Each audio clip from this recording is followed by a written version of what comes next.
स्वागत है आप सभी का फिर से सर ने मैथ क्लासेस में। हम लोग परसेंटेज पढ़ रहे थे, यानी प्रतिशत पढ़ रहे थे। उसमें पार्ट 1 हम लोग किए थे, जिसमें 6 टाइप के क्वेश्चन किए थे पिछले वीडियो में। इसमें था कि कोई नंबर दूसरे नंबर का कितना परसेंटेज है वो पता कैसे कर सकते हैं। दूसरे टाइप में था कि कोई भी फ्रैक्शन दिया, उसमें अगर न्यूमरेटर कुछ परसेंटेज से इंक्रीज करता है या डिनोमिनेटर कुछ परसेंटेज से इंक्रीज करता है तो फ्रैक्शन में क्या चेंज आएगा, उस तरह का क्वेश्चन।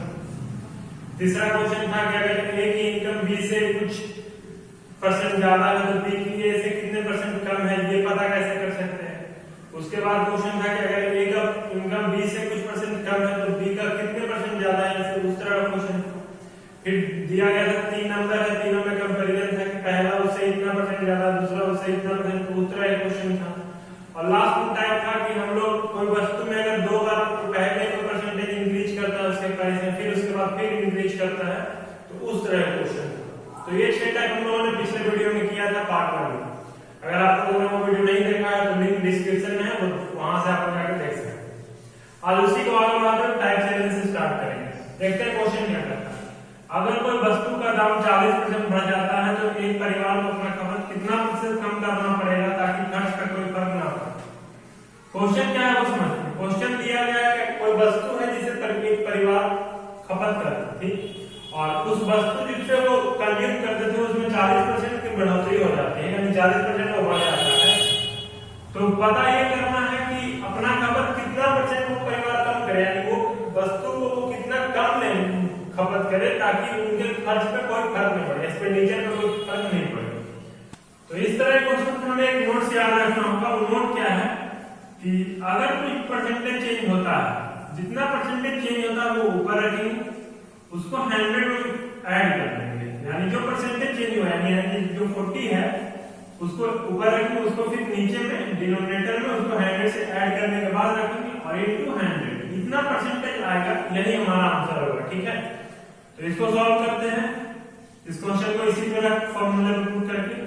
तो 40 और नीचे में 100 प्लस 40 इंटू 100, यानी 40 इंटू 140 इंटू 100 27, यानी 200/7 हमारा आया। और इसको हम क्या लिख सकते हैं, 200/7 को 2 टाइम और 2 टाइम 6 8 4/7 कर सकते हैं। यही हम लोग का हो गया आंसर। एक बार फिर से देख लेते हैं। इस तरह के क्वेश्चंस में जिसमें दिया गया हो कि एक वस्तु का दाम कुछ परसेंटेज से बढ़ जाता है तो और परिवार को अपना खपत कितना कम करना होगा ताकि खर्च पे कोई प्रभाव ना पड़े, तो उस तरह क्वेश्चन हमें ये याद रखना होगा कि जितना परसेंट से बाहर है उसे ऊपर रखेंगे, उसमें फिर नीचे में 100 से ऐड कर देंगे उसी परसेंटेज में और इनटू 100 करेंगे और उसके हिसाब से कैलकुलेशन करेंगे और जो आएगा वही हमारा आंसर होगा। जैसे यहाँ 28 4/7%, यही हम लोग आंसर में इस क्वेश्चन में। चलिए टाइप देखते हैं क्वेश्चन क्या करता है। क्वेश्चन पर अगर कोई वस्तु का दाम 40% कम जाता है तो एक परिवार को अपना खपत कितना प्रतिशत बढ़ा दे कि उनके खर्च पे कोई फर्क न पड़े।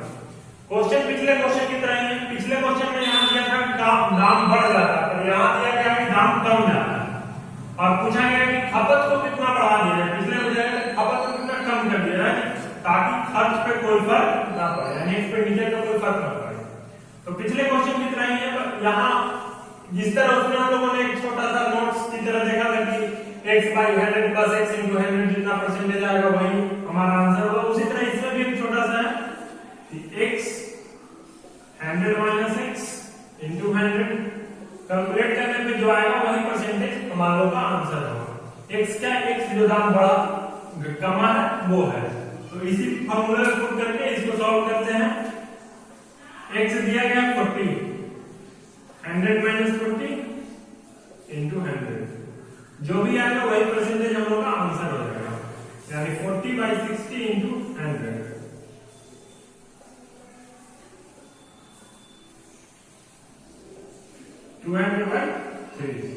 हम लोग देख सकते हैं कैलकुलेट करने के बाद 200/3 में आया 200/3, तो इसको क्या लिखा जा सकता है 66 और 2/3%, और यही हम लोग का आंसर हो गया। एक बार फिर से क्वेश्चन समझ लेते हैं। क्वेश्चन दिया गया है कोई भी वस्तु का दाम 40% से कम जाता है तो एक परिवार को कितना प्रतिशत बढ़ा देना अपने खपत को कि उनके खर्च पे कोई फर्क ना पड़े। तो उसके लिए हम लोगों ने ये देखा था शॉर्ट ट्रिक की, अगर हमें ये फॉर्मूला पुट करना है ना, x वो परसेंटेज है जो कमा है और नीचे में -x होगा, और उसी हिसाब से हमने कैलकुलेशन को किया तो उससे आया 200/3 यानी 66.2/3% ये हम लोग का आंसर हो गया और ये है टाइप ए। चलिए नेक्स्ट क्वेश्चन देखते हैं टाइप 9। क्वेश्चन क्या कहता है वो समझते हैं। अगर कोई शहर की जनसंख्या 2 लाख है और अगर हर साल 5% से बढ़ रहा है तो 5 साल बाद जनसंख्या कितना होगा। क्वेश्चन दिया गया कि कोई शहर है जिसकी जनसंख्या 2 लाख है और हर साल जनसंख्या 5% से बढ़ रहा है तो 5 साल बाद जनसंख्या कितना होगा, ये क्वेश्चन है। तो इसमें भी हम एक छोटा सा ट्रिक याद रखेंगे जिसमें है कि P यानी जो पॉपुलेशन है वो P इंटू ब्रैकेट में 1 प्लस R/100 और यहाँ n क्या n वो होगा जो मतलब जितने साल बाद पूछा गया वो n होगा और r क्या जिस रेट से वो बढ़ रहा है वो होगा, ठीक है। इसी पे अपने इस क्वेश्चन को पुट करके इसे सॉल्व करने की कोशिश करते हैं। तो p क्या दिया गया है 2 लाख, ठीक है। 1 प्लस r कितना है 5/100 इंटू n, ठीक है। तो 2 लाख इंटू 105/100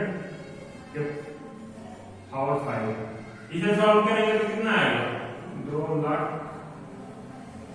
इंटू 1.05 की पावर 5, ये आया। इसे आप वैल्यू कैलकुलेट करिएगा तो इसका वैल्यू आएगा 1.27, तो यानी 2 इंटू 0 2 लाख इंटू 2 पॉइंट, इसका पॉइंट पुट वैल्यू फाइंड करेगा तो 1.27 आता है, ठीक है। यानी 2,52,000, यही हम लोग का 5 साल बाद उस शहर का पॉपुलेशन होगा 2,54,000।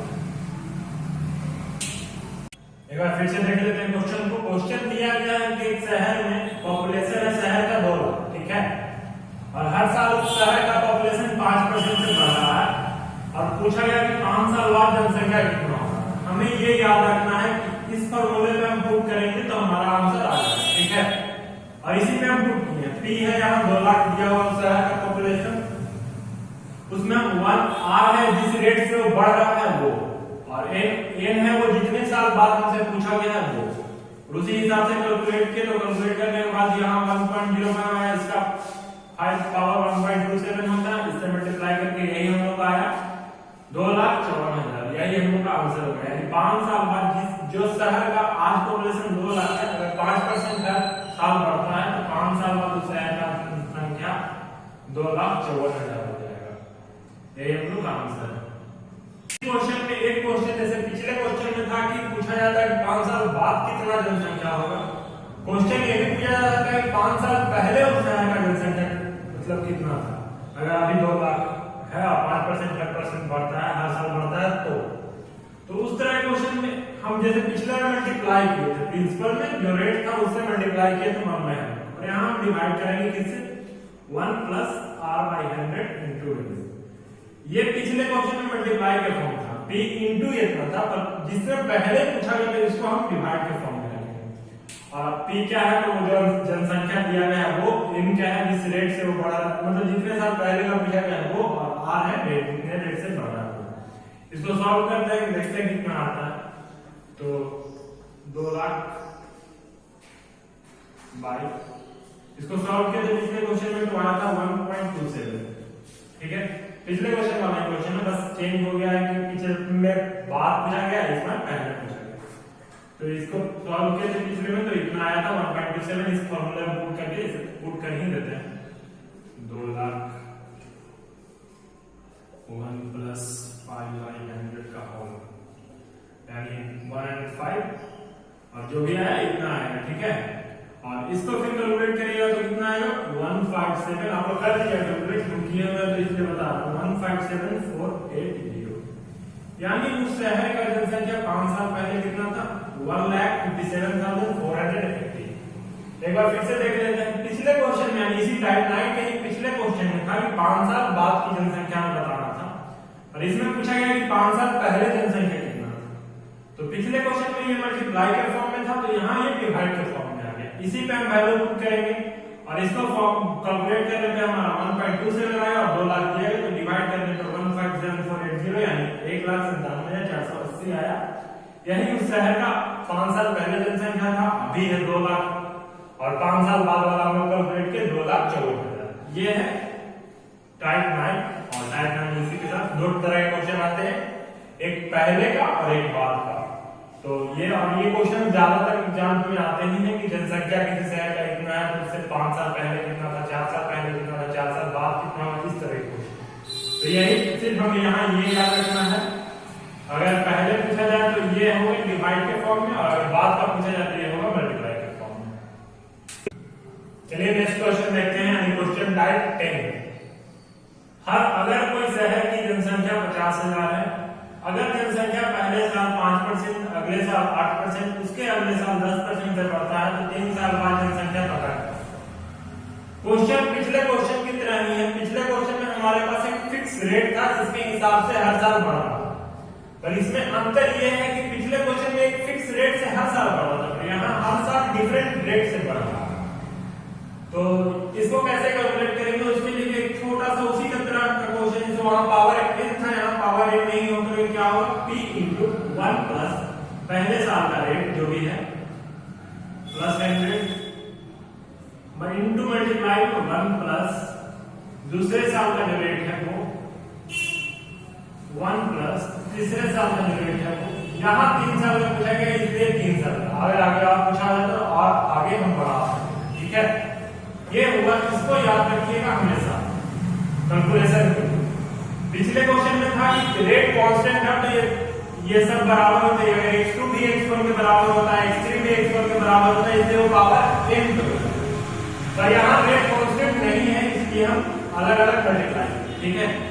इस पे अगर वैल्यू को पुट करते हैं तो p बराबर कितना दिया 50,000 into 1 plus x by 100, x कितना है 5 यानी 5/100 यानी 105/100 इंटू दूसरे साल 8 यानी 108/100 इंटू अगले साल 10 यानी 110/100। कैलकुलेट करते हैं तो कितना आएगा 50,000 गुने 1.05 इंटू 1.08 इंटू 1.1 ये आया। इसको आप लोग कैलकुलेट करिएगा, जो भी आएगा वही हम लोग का आंसर होगा। 62,000 पॉइंट कुछ आया, वही हम लोग का आंसर होगा, ठीक है। तो क्वेश्चन को फिर से एक बार देख लेते हैं। क्वेश्चन दिया गया है कि कोई शहर है जिसकी जनसंख्या 50,000 है, पहले साल उस शहर की जनसंख्या 5% से बढ़ती है, अगले साल उसकी जनसंख्या 8% से बढ़ती है, उसके अगले साल 10% से बढ़ती है, तो 3 साल बाद जनसंख्या पता करें। तो p इंटू तीनों ईयर का मल्टीप्लाई, ये हमें याद रखना होगा। पिछले क्वेश्चन में था पर सेम क्वेश्चन था, पर उसमें एक रेट दिया गया था, उसी रेट से हर साल बढ़ा था। यहाँ अलग अलग रेट दिया गया, इसलिए अलग अलग मल्टीप्लाई कैलकुलेट करने में जो भी आएगा, यहाँ वैल्यू पुट किए, ये आया, इसको आप मल्टीप्लाई करिएगा, जो भी आंसर आएगा वही हम लोग का आंसर होगा। 62,000 बाई समथिंग आएगा, मतलब 62,000 समथिंग और आगे आ सकता है, तो वही हम लोग का आंसर होगा। यही टाइप 10 है, ये याद रखना है, ठीक है। p इंटू 1/x यानी पहले साल का, दूसरे साल का, तीसरे साल का। यही पिछले क्वेश्चन था कि तीनों सेम था, तो इसलिए पावर n हो गया था। अगर यहाँ भी आगे और दिया जाता तो यहाँ आगे मल्टीप्लाई हो सकता है। चलिए टाइप 11 देखते हैं क्वेश्चन क्या कहता है। अगर कोई संख्या में पहले 10% की बढ़त होने के बाद अचानक 15% की कमी आ जाता है, तो पूरा संख्या में फर्क कितना पड़ा पता करें। क्वेश्चन दिया है, कोई मान लेते हैं कोई संख्या है, ठीक है, उस संख्या में पहले 10% की बढ़त हो जाती है, ठीक है। अच्छा, अब जैसे ही बढ़त होती है उसके थोड़ी देर बाद फिर अचानक उसमें 15% की कमी आ जाती है, किसी कारण से हो रही संख्या कुछ भी हो सकता है। कोई मान लीजिए किसी चीज का प्राइस है, उसमें 10% की बढ़त हो जाती है और अचानक फिर बाद में 15% की कमी आ जाती है, तो पूरा संख्या में फर्क कितना पड़ा ये पता है, यानी कितना टोटल इंपैक्ट हुआ लास्ट में। ये दोनों होने के बाद लास्ट इंपैक्ट उस नंबर पे कितना हो गया। मान लेते किसी का प्राइस ही है कुछ और उसमें पहले 10% बढ़ा, ठीक है, और फिर अचानक उसमें 15% कमी आ गई, तो अब वो प्राइस ज्यादा है या कम है, यानी कितना परसेंट से ज्यादा है कितना परसेंट से कम है, ये पता करना है। तो यहाँ भी हमें छोटा सा ट्रिक हमें याद रखेंगे। ट्रिक क्या है, तो परसेंटेज इंपैक्ट यानी नेट इफेक्ट जो है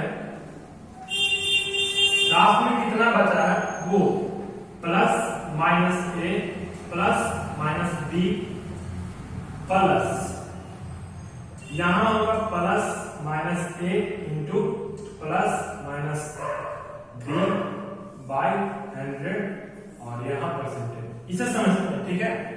प्लस माइनस ए का मतलब कि अगर यहाँ में पहले बढ़ा है वो कमा होगा तो यहाँ माइनस ए लिखते हैं, जो बाद में 15% की कमी आई अगर वो बड़ा होगा तो यहाँ प्लस टेन रहेगा, यानी जिस तरह अगर बढ़ा हो तो प्लस में साइन रहेगा और अगर कमा हो तो माइनस में साइन रहेगा, ये प्लस रहेगा। और यहाँ भी उसी तरह मल्टीप्लाई भी साइन को लेके ही करेंगे, अगर प्लस है तो प्लस साइन रखेंगे, माइनस है तो माइनस साइन रखेंगे, ठीक है। बाय 100 कैलकुलेट करने पे जो आएगा वही हम लोग का आंसर होगा। तो इसमें वैल्यू पुट करते हैं। ए क्या है, ए पहले इसमें 10% की बढ़त हुई है यानी प्लस में 10, उसके बाद अचानक ही 15% की कमी आई है यानी ये प्लस 10 इंटू माइनस 15, ठीक है, बाय 100। जो कैलकुलेट करने के बाद वैल्यू आएगा वही हम लोग का आंसर होगा। वैल्यू कैलकुलेट करते हैं, -5 प्लस 150 बाय 100 मल्टीप्लाई करने पर कितना आएगा, यानी कितना होगा -500 इंटू -150, ये प्लस है तो बाहर निकलेगा तो माइनस हो जाएगा, यानी ये बाय 100, यानी टोटल -650 बाय 100, यानी इंपैक्ट कितना हो गया -6.5%, और यही हम लोग का आंसर हो गया -6.5, यानी लास्ट में उस नंबर पे माइनस इंपैक्ट है यानी -6.5% से वो नंबर कम गया। क्वेश्चन को फिर से एक बार समझ लेते हैं। दिया गया है कि कोई संख्या में पहले 10% की बढ़त होती है, उसके बाद अचानक 15% की कमी आ जाती है, तो पूरा संख्या में कितना फर्क पड़ा पता करना है। तो फार्मूला में ये याद रखना है कि प्लस माइनस है, यानी जैसा क्वेश्चन में बढ़त रहेगा तो प्लस लेंगे, माइनस रहेगा कमी रहेगा तो माइनस लेंगे, उसके हिसाब से वैल्यू पुट करेंगे। यहाँ भी वैल्यू उसी तरह से मल्टीप्लाई होगी, साइन को लेते हुए वैल्यू पुट करेंगे। तो इस क्वेश्चन में दिया गया +10 पहले 10% बढ़ा है, फिर 15% कमी है तो +10 -50 plus 10 into -50 by 100 percentage calculate करेंगे तो -5 प्लस इतना दोनों प्लस ये ब्रैकेट से बाहर आएगा तो माइनस हो जाएगा ये भी, तो कैलकुलेट करने पे आएगा -650 बाय 100 यानी -6.5%, यही हम लोग का आंसर है टाइप लेवल के लिए, और ये है टाइप लेवल। और इसी टाइप के साथ हम लोग का परसेंटेज यही समाप्त होता है। परसेंटेज में आज हम लोगों ने 5 अलग-अलग टाइप के क्वेश्चंस किए, उनके ट्रिक देखे। अगर आपको वीडियो पसंद आया तो वीडियो को लाइक कीजिए, शेयर कीजिए और कमेंट कीजिए, और अगर आप तक चैनल को सब्सक्राइब नहीं किया तो चैनल को सब्सक्राइब भी कर लीजिए, और इन सभी के पीडीएफ के लिए आप टेलीग्राम चैनल को ज्वाइन करिए, लिंक डिस्क्रिप्शन में है। और जल्दी मिलेंगे अगले चैप्टर में और ज्यादा ट्रिक्स के साथ। Thank you.